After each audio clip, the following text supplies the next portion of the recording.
लखनऊ से इस वक्त की बड़ी खबर है, जहां राजीव कृष्ण बने फुल टाइम डीजीपी। 4 साल बाद उन्हें पुलिस को स्थायी मुखिया मिला है।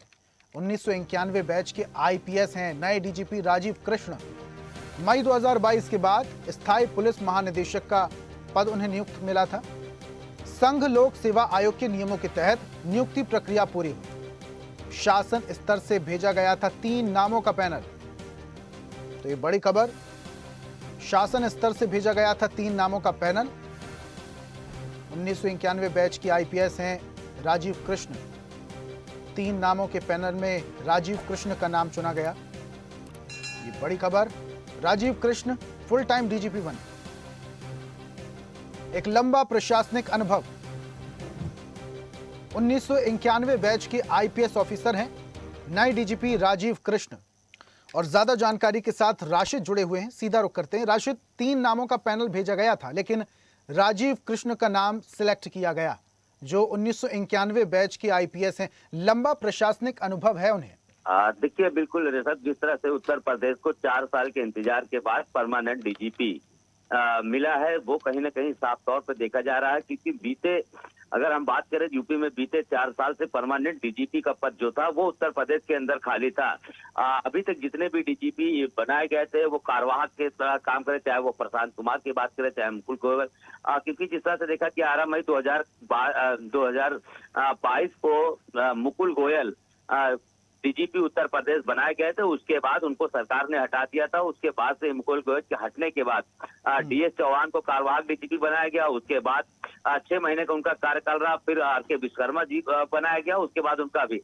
तो उसके बाद से अगर लंबा कार्यवाहक डीजीपी का रहा तो प्रशांत कुमार के बाद जिस तरह से राजीव कृष्ण को कार्यवाहक डीजीपी बनाया गया था, अब उत्तर प्रदेश सरकार ने उस पर कहीं न कहीं से उनको बैठालकर पूरी तरह से मोहर लगा दिया है। क्योंकि अब डीजीपी राजीव कृष्ण, हालांकि देखिए राजीव कृष्ण की अगर हम बात करें तो 1991 बैच के बेहतर साफ सुथरी छवि के आईपीएस अधिकारी हैं। इन्होंने काफी लंबा उत्तर प्रदेश के अंदर इनका अनुभव रहा है और ये नोएडा के अगर मूल निवासी नोएडा के रहने वाले हैं। और इनके अगर हम बात करें तो इनके जो कार्यकाल है, बेहतर ही अनुभवी कार्यकाल इनका रहा है। केंद्र सरकार में नियुक्ति भी रहे हैं। 2017 में वापस इनको उत्तर प्रदेश लाया गया था। उसके बाद से लगातार इनकी जो साफ सुथरी छवि है वो भी कहीं ना कहीं बेदाग है। तो इसी को लेकर आज जिस तरह से यूपीएससी में जो पैनल के नाम जो भेजे गए थे, उसमें सबसे पहला नाम जो आता था रेणुका मिश्रा का आता था, 1990 बैच की थी। और दूसरा नाम है पीयूष आनंद का, जो भी 1991 बैच के थे। तो वो वर्तमान में केंद्रीय प्रगति पर एनडीआरएफ में तैनात है।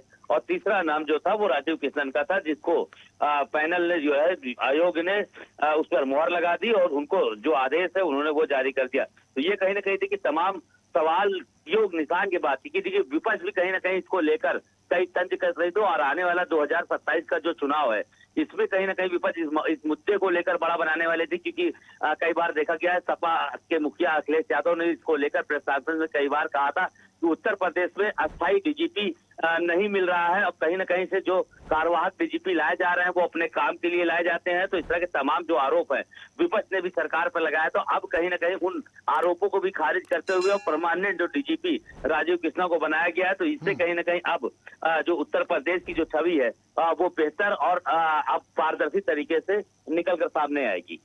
बिल्कुल, 4 साल के बाद जो पुलिस को स्थायी डीजीपी मिल गए हैं। बहुत शुक्रिया राशिद, तमाम जानकारियां हम तक साझा करने के लिए। और ऐसी ही ताजा खबरों के लिए लाइक, फॉलो और यूट्यूब पर सब्सक्राइब कर बेल आइकन जरूर दबाइए। और हर अपडेट के लिए विजिट कीजिए स्वदेशलाइव.com।